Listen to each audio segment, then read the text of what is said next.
am Jennifer. I am a former teacher teaching at Dallas ISD for 5 years and a couple of years up in Michigan. And I am now an education consultant for an international STEAM and coding company. And I am so excited to be here today to introduce you to two of my very good friends who are also just experts in education and to share with you our idea for South by Southwest, which is SEL, social emotional learning through STEAM and computational thinking.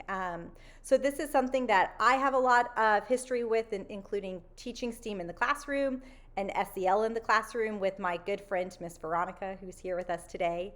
And we're just so excited to be able to introduce you all to our idea. So without further ado, I'll let Mackenzie and Miss Veronica introduce themselves as well. Awesome. Thanks, Jen. So hi, everyone. My name is Mackenzie Meixner. I am also a former teacher, but on the Northeast, I've taught in New York City, Washington, D.C., and also in Philadelphia across public schools and charter schools. And similar to Jen, I loved teaching STEAM and social emotional learning in my classroom. I really have seen the amazing transformations of my students when combining these two subject areas, which some teachers might not have thought about before. And we're really excited to kind of open up the possibilities through this session to educators around the country. And I'm Miss Veronica. I'm known as Miss V. I'm a mindfulness teacher, peace educator. I've actually been serving Dallas Independent School District since 2007. But since 2014, I've been bringing mindfulness to East Dallas schools, primarily elementary, pre-K through 5th grade. And because of that, I was awarded the Dallas ISD Volunteer of the Year for Classroom Support in 2018, 2019. I'm passionate about social emotional learning for our children, for our teachers. I've seen the positive effects, the transformation of schools, the landscape and culture with these skill sets. And I'm excited about the possibility of sharing with everyone how we pair that with STEAM. So thank you. And can I just say, so Mackenzie, I know that you met Miss Veronica not too long ago, but I have known Miss Veronica now for several years. She used to come into my classroom every single week on a Friday, and it was always just the highlight actually of our Friday, just learning these new SEL practices. And as much as I saw growth in my students, I saw a lot of growth in myself as a teacher in terms of just empathizing with my students, responding to them instead of kind of reacting to any difficult emotions or behaviors that they had.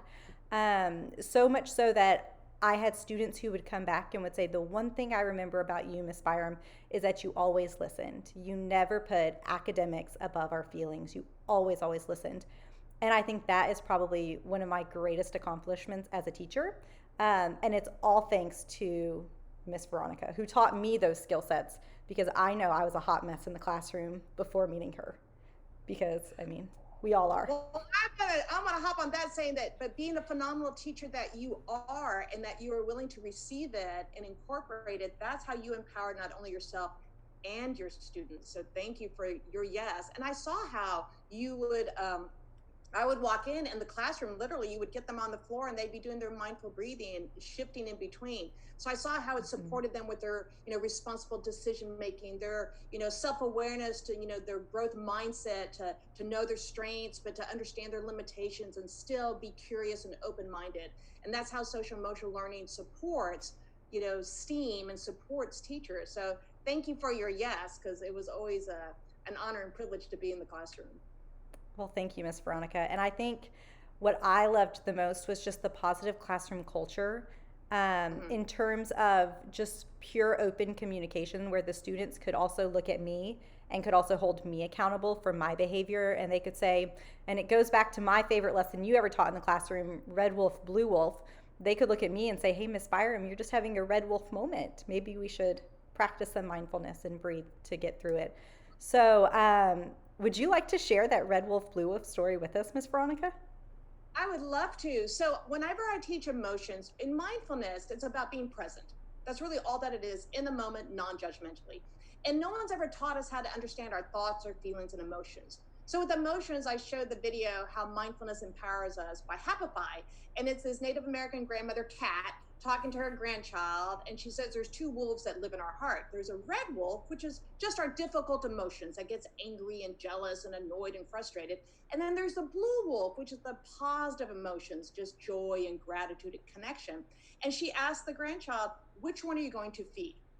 So essentially, the lesson is that difficult emotions are okay. Like it's okay to feel angry, but I have to use my mindfulness to breathe and calm, connect, and redirect so I can respond instead of react. So for children, they can identify with that. They're like, it creates an image in their mind that when they're feeling that energy, because in mindfulness, if I can name the emotion, I can then tame it by using my mindful breathing techniques. When they are seeing themselves or someone else, social awareness, having a red wolf moment, instead of moving into self-judgment or judging somebody else, they move into mindful breathing to calm. And then they're learning also how to cultivate that blue wolf. So then they don't jump into the red wolf as often because they made that blue wolf stronger. So it's a clear visual for kids to understand their emotions, to understand where the emotions land in their body, and then to empower them to use their breathing, like I said, to calm, connect, and redirect.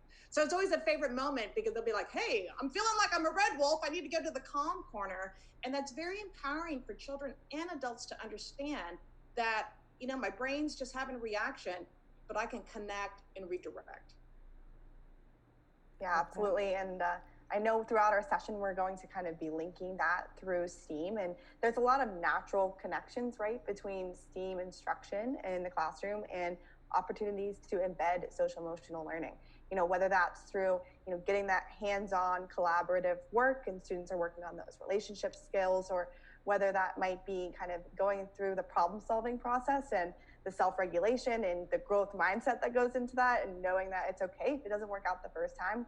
Let's keep working at it together and working together to figure out another solution to our problem. And so I know we're really excited to kind of mesh these two topics together and bring some ideas to everybody.